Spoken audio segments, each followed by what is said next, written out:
I've recorded over a dozen videos on my favorite games from Viswanathan Anand, but this game from 2013, late in his career against Aronian, is considered by many to be his absolute masterpiece and one of the great games of all time.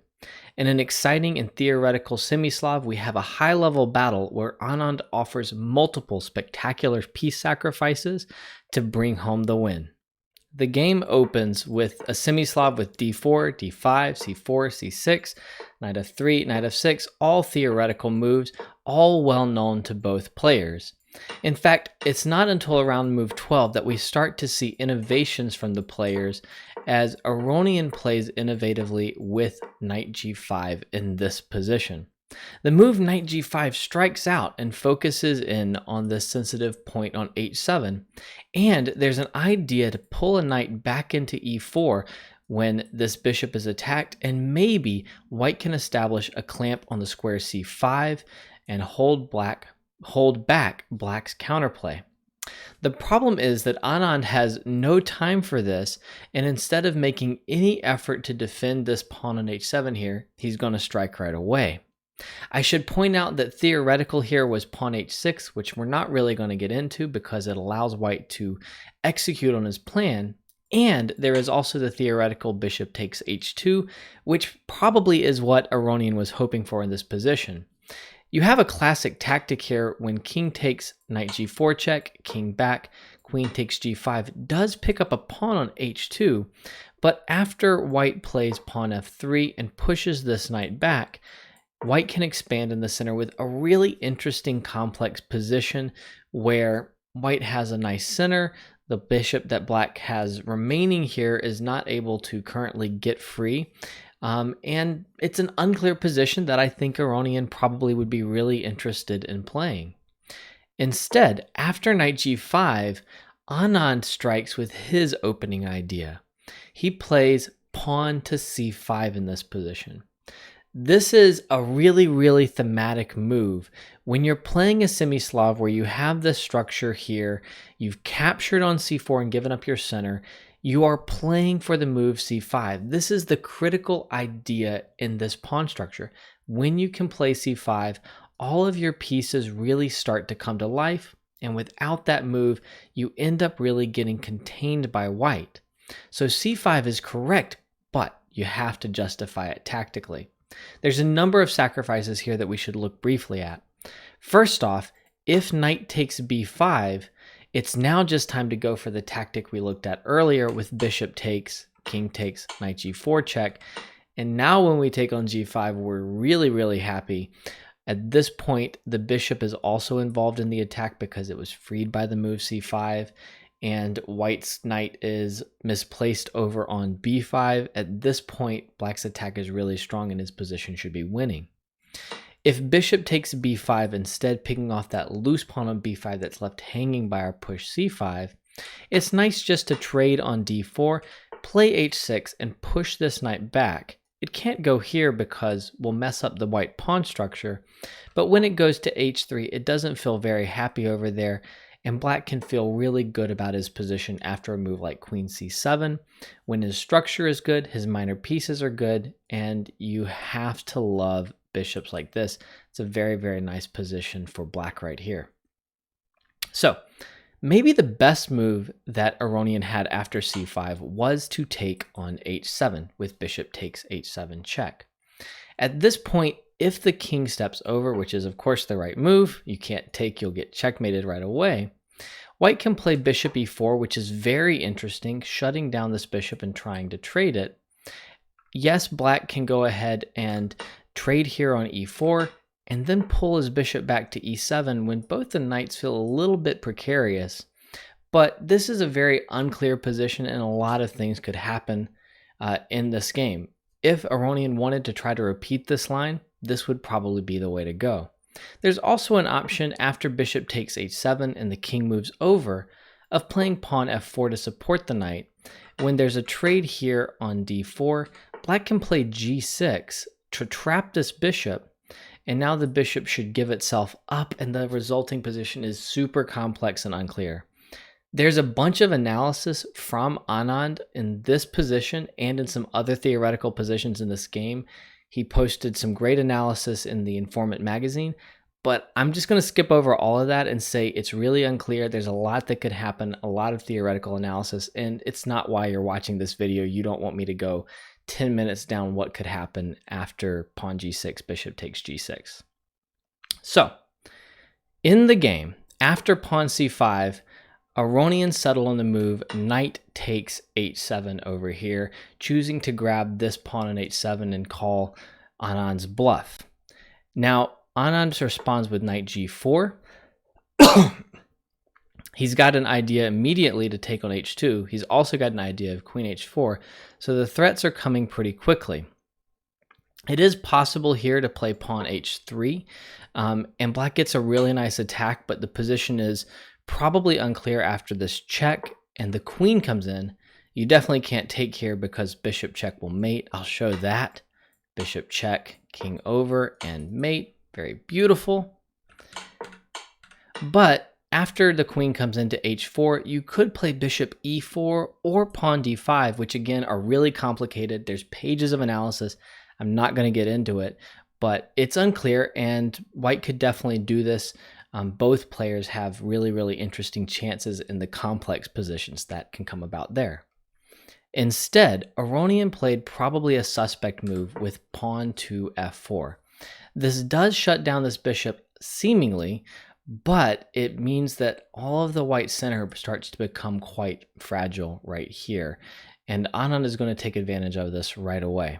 He takes on d4, and after pawn takes d4, this is a great point to pause your video and spend a bunch of time trying to find the move that Anand played in this position. It's very, very challenging, so either spend a lot of time or don't spend a lot of time, but don't expect to get it in just 5 minutes.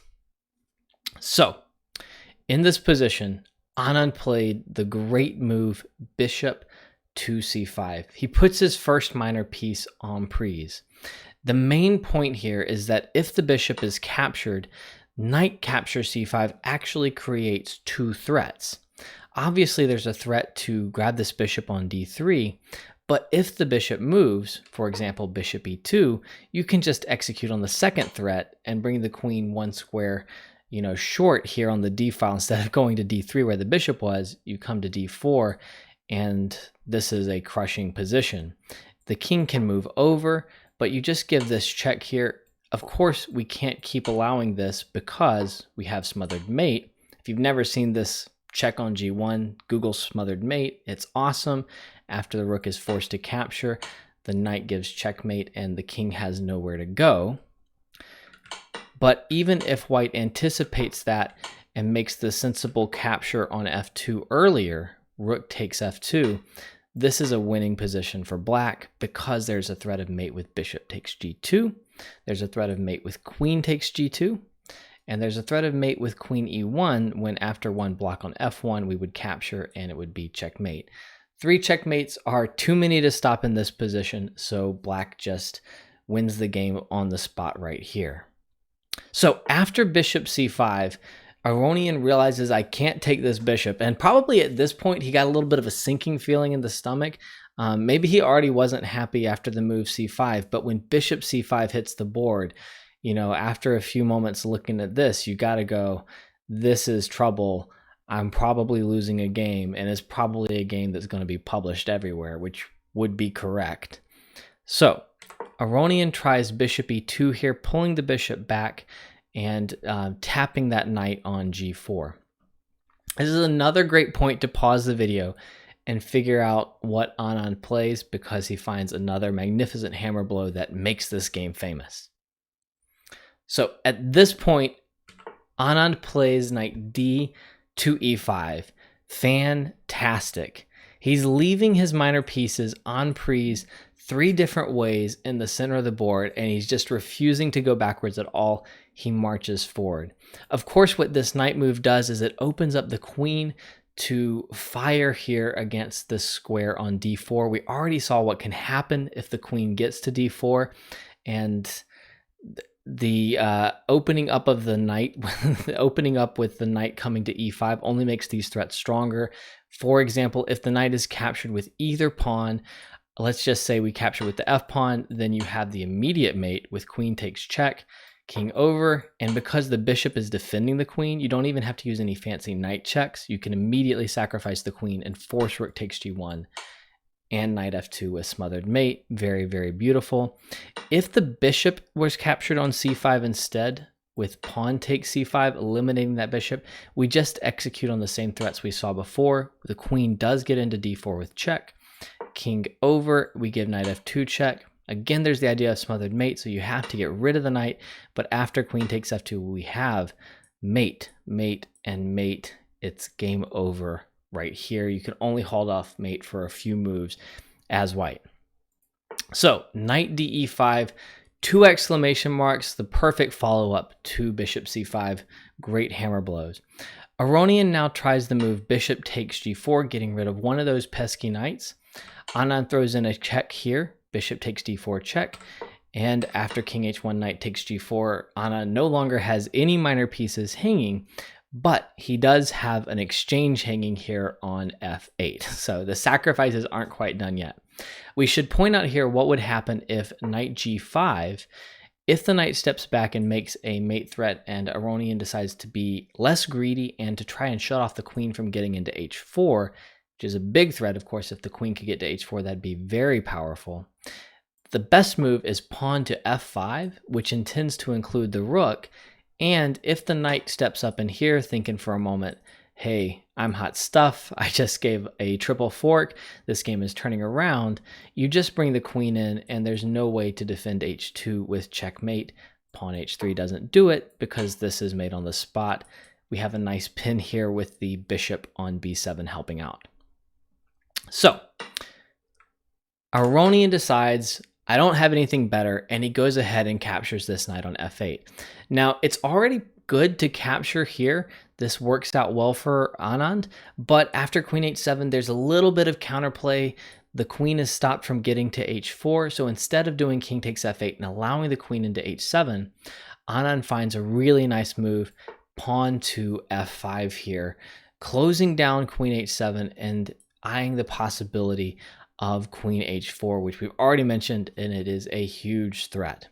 So Aronian pulls back with that knight, holding onto it. He is up a rook at the moment. We should respect that. And the knight, by stepping back, covers this square h4, so you can't play queen h4 right away.